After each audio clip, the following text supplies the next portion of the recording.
ஆயிஷாவின் செய்திகளுக்காக நான் உங்கள் ஆனந்தன். 8 பட்டதாரி ஆசிரியர் பணியிடங்களை சரண் செய்து 2 இணை இயக்குனர் பணியிடங்கள் அனுமதித்து அரசாணை வெளியீடு. இந்த அரசாணை எண் 140 வெளியிட்ட நாள் 21/6/2024. இதற்கு ஒரு உதாரணம் சொல்லணும் அப்படின்னா, ஒரு நாட்டில் 8 பொதுமக்களோட உயிரை எடுத்துகிட்டு போயிட்டு ஒரு மந்திரவாதி கிட்ட சரண்டர் பண்ணிவிட்டு 2 இளவரசர்களுக்கு உயிர் கேட்டு எடுத்துன்னு வந்த மாதிரி இருக்குது. இதுதாங்க புரிஞ்சிச்சுன்னு நினைக்கிறேன். இதை பாருங்கள், எத்தனை போஸ்ட்டு சரண்டர் பண்ணியிருக்காங்கன்னா 8 பிடி போஸ்ட் பட்டதாரி ஆசிரியர் பணியிடங்களை சரண்டர் பண்ணிட்டாங்க. அரசாணை நிலைய 140 பள்ளிக்கல்வித்துறை நாள் 21/6/2024 அன்று அரசுக்கு சரண் செய்யப்படும் ஆசிரியர் பணியிடங்கள் விவரம். 8 பொதுமக்கள் உயிரை என்ன பண்ணுறாங்க, ஒரு மந்திரவாதிகிட்ட கொடுத்துட்றாங்க. மந்திரவாதிகிட்ட கொடுத்துட்டு என்ன பண்ணுறாங்க, 2 இளவரசர்கள். ஸோ அட்மினிஸ்ட்ரேஷன் பண்ணுறதுக்காக 2 பேர் எடுத்துகிட்டு வராங்க. அவ்வளோதாங்க இது ஓமையே. 8 பிடி அசிஸ்டன்ட் போஸ்ட் எடுத்துன்னு போய் சரண்டர் பண்ணிவிட்டு 2 இணை இயக்குநர்கள் அட்மினிஸ்ட்ரேஷன் பவர் இருக்கிற பணியிடங்களை எடுக்கிறாங்க. இது தேவையில்லைன்னு நினைக்கிறேன். 8 போஸ்ட்டு சரண்டர் பண்ணிட்டு தான் 2 பேரை வாங்கணுன்றதை விட 2 பணியிடங்களை உருவாக்கலாமே. நாம் தான் தமிழக அரசில் எத்தனையோ திட்டங்களை உருவாக்குறோம், எவ்வளவோ நிதி உதவிகளை கொடுக்குறோம். அப்படின்னும்போது புதிய பணியிடமே உருவாக்கிடலாம். இது என்னோடய கருத்து. உங்கள் கருத்து என்னென்னு பதிவு பண்ணுங்கள். எந்தெந்த ஊரில் எந்தெந்த வருஷம் எந்தெந்த போஸ்டெல்லாம் காணாமல் போயிருக்கு பாருங்கள். காணாமலாம் போகலைங்க, இவங்களே சரண்டர் பண்ணிட்டாங்க. கிருஷ்ணகிரி மாவட்டம் கவர்மெண்ட் ஸ்கூலில் இருக்கிற ஒரு போஸ்ட்டு, இது வந்து எப்போது 1985 உருவான போஸ்ட்டு சரண்டர் பண்ணியிருக்காங்க. அடுத்து கிருஷ்ணகிரி மாவட்டத்தில் 1993 கிரியேட்டட் போஸ்ட்டு, ரைட் சைடில் இருக்கு பாருங்கள், போஸ்ட்டு சாங்ஷன்டுன்னு, அந்த போஸ்ட்டும் சரண்டர் பண்ணியிருக்காங்க. அடுத்து கிருஷ்ணகிரி மாவட்டமே தான் 1981 உருவாக்கின போஸ்ட்டையும் சரண்டர் பண்ணியிருக்காங்க. திரும்பவும் கிருஷ்ணகிரி மாவட்டம் அது 1981 உருவாக்கின போஸ்ட்டு. திரும்ப அடுத்து ஒரு கிருஷ்ணகிரி மாவட்டம் அது 1982 உருவாக்கின போஸ்ட்டு. அடுத்து ஒரு கிருஷ்ணகிரி அது 1975 உருவாக்குனது. திரும்பவும் இன்னொரு கிருஷ்ணகிரி 1977 உருவாக்கின போஸ்ட்டு. திரும்பவும் கிருஷ்ணகிரி தான் வருது 1970. அப்போ ஒட்டுமொத்தமாக கிருஷ்ணகிரி மாவட்டத்தில் இருக்கிற அரசு பள்ளிகளில் உள்ள பட்டதாரி ஆசிரியர் பணியிடங்கள் வெவ்வேறு ஆண்டுகளில் உருவாக்கப்பட்டதெல்லாம் என்ன பண்ணிட்டாங்கன்னா சரண்டர் பண்ணியிருக்காங்க. நம்முடைய அரசு செயலர் ஜே குமரகுருபன் ஐஏஎஸ் அவர்கள் என்ன பண்ணிட்டாருன்னா சரண்டர் பண்ணிட்டாங்க. சரிங்க சார், இப்போ சரண்டர் பண்ணிட்டு என்ன பண்ணாங்க, இந்த 8 பிடி போஸ்ட்டு சரண்டர் பண்ணிவிட்டு என்ன பண்ணியிருக்காங்க அப்படின்னா 2 இணை இயக்குனர் பணியிடங்களை வாங்கியிருக்காங்க. அப்போ 8 பிடி அசிஸ்டண்ட்டோட சேலரி இருக்குது பார்த்தீங்களா, அதுதான் இந்த இடத்துல 2 பேர் கொடுக்குறாங்க. 8 பேருக்கு கொடுக்க வேண்டிய சம்பளத்தை 2 பேருக்கு கொடுக்குறாங்க. இதில் 8 பேரோட வாழ்க்கை தானே இதில் வீணாக போகுது. எத்தனையோ பட்டதாரி ஆசிரியர்கள் வந்து வேலை இல்லாமல் வெளியில் இருக்காங்க. இப்போ பாருங்கள் எவ்வளோ சம்பளம் பாருங்களேன்.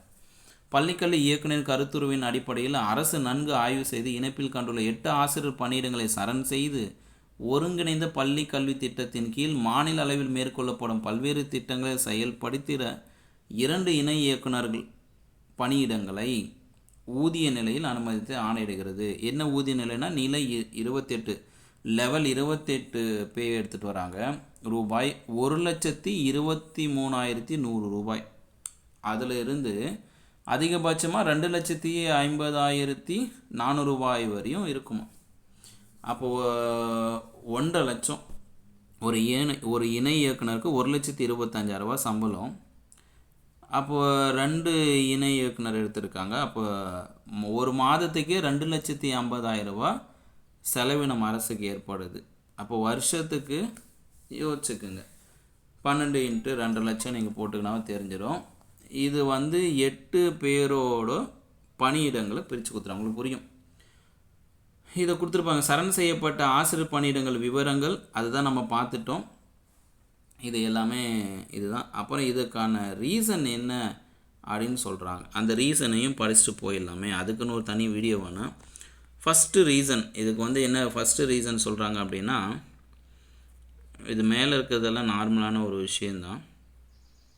1ஆம் வகுப்பு முதல் 8ஆம் வகுப்பு வரை உள்ள அனைத்து பள்ளிகளும் ஆசிரியர்கள் மற்றும் மாணவர்கள் முன்னேற்றம் சார்ந்த பல்வேறு திட்டங்கள் அனைவருக்கும் கல்வி இயக்ககம் மூலம் செயல்படுத்தப்பட்டது எனவும் 2018ஆம் ஆண்டு முதல் அனைவருக்கும் கல்வி இயக்கம் ஆசிரியர் கல்வி மற்றும் இடைநிலை கல்வி திட்டம் ஆகிய 3 திட்டங்களும் ஒருங்கிணைக்கப்பட்டு ஒருங்கிணைந்த பள்ளி கல்வி திட்டமாக உருவாக்கப்பட்ட போது இடைநிலை கல்வி திட்டத்திற்கு 9ஆம் வகுப்பு 12ஆம் வகுப்பு வரை பயிலும் மாணவர்களுக்கு முன்னேற்ற செயல் திட்டங்களை செயல்படுத்த அனுமதிக்கப்பட்ட ஒரு இணை இயக்குனர் பணியிடமும், இது ஏற்கனவே அனுமதிக்கப்பட்ட ஒரு பணியிடமும், அனைவரும் கல்வி திட்டத்துக்கு அனுமதிக்கப்பட்ட 2 இணை இயக்குனர் பணியிடங்கள் ஆக மொத்தம் 3 இணை இயக்குனர் பணியிடங்கள் அரசாணை எண் 100 பள்ளி கல்வித்துறை 2018 அடிப்படையில் அனுமதிக்கப்பட்டுள்ளது என தெரிவித்துள்ளார். மேலும் அரசாணை எண் 151 நாள் 9/9/2022 அடிப்படையில் மேற்கொண்ட நிர்வாக மறுசீரமைப்பில் 2 இணை இயக்குனர் பணியிடங்கள் முறையே மாநில ஆசிரியர் கல்வி மற்றும் பயிற்சி நிறுவன இயக்ககத்தின் தனியார் பள்ளி இயக்கத்திற்கு மாற்றம் செய்யப்பட்டது எனும் பள்ளிக்கல்வி இயக்குனர் தெரிவித்துள்ளார்.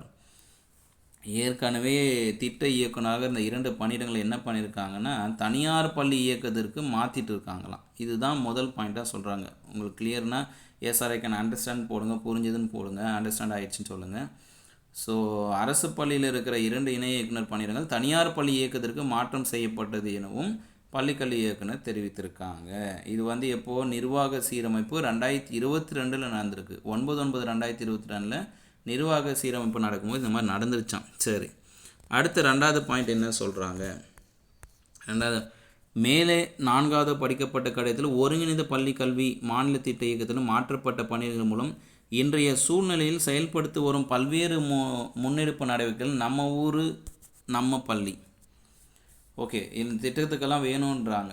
நம்ம ஊர் நம்ம பள்ளி, உயர்கல்வி வழிகாட்டுதல், நான் முதல்வன் திட்டம், மாதிரி பள்ளிகள், வானவில் மன்றம், கலை மன்றம், பண்பாடு கலை அரங்கம், அனைத்து பள்ளிகளும் பாடம் சார்ந்த மற்றும் பாடம் சாராத மன்ற செயல்பாடுகள், சிறார் திரைப்படங்கள் போன்ற பல்வேறு சிறப்பு செயல் திட்டங்கள் ஆகியன புதிய முன்னெடுப்புகளை நடைமுறைப்படுத்தப்படவும், மறுகட்டமைப்பு செய்யப்பட்ட பள்ளிகள் மேலாண்மை குழு செயல்பாடுகள் ஒருங்கிணைத்தல், பள்ளி செல்லா குழந்தைகள் தமிழ்நாட்டில் இல்லை என்ற நிலையை உருவாக்க எடுக்கப்படும் முயற்சிகளை செயல்படுத்துதல், அனைத்து செயல் திட்டங்களையும் கணினி மயமாக்குதல், வகுப்பறை நிகழ்வுகளை சீராக பார்வைக்கு கொண்டு வரும் உருவாக்கப்பட்ட செயலி மூலம் கண்காணித்து முன்னேற்ற நடவடிக்கைகளை மேற்கொள்ளுதல், அடைவு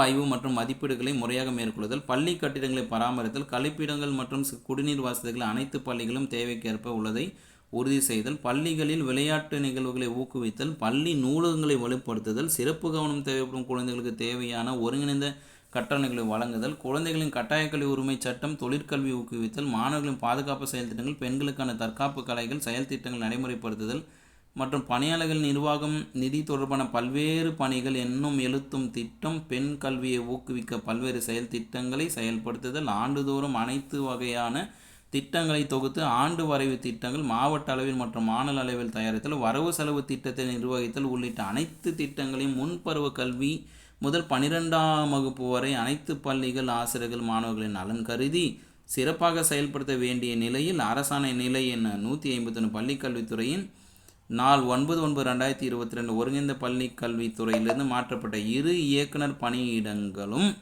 அவசியமாக தேவைப்படுகிறது. திரும்ப கோட் பண்ணுறாங்க.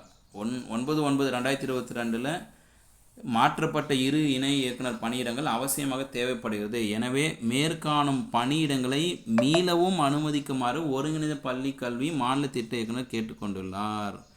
ஸோ கவர்மெண்ட்டில் இருந்தது தனியார் பள்ளி மேலாண்மையில் போயிடுச்சு, அது திரும்பவும் கொடுங்கன்னு சொன்னாங்க. சரி, என்ன தான் இருந்தாங்கங்க, நீங்கள் திரும்ப வாங்கலாம். திரும்ப வாங்கும்போது ஏன் பட்டதாரி ஆசிரியர் பணியிடங்களை சரண்டர் பண்ணுறீங்க?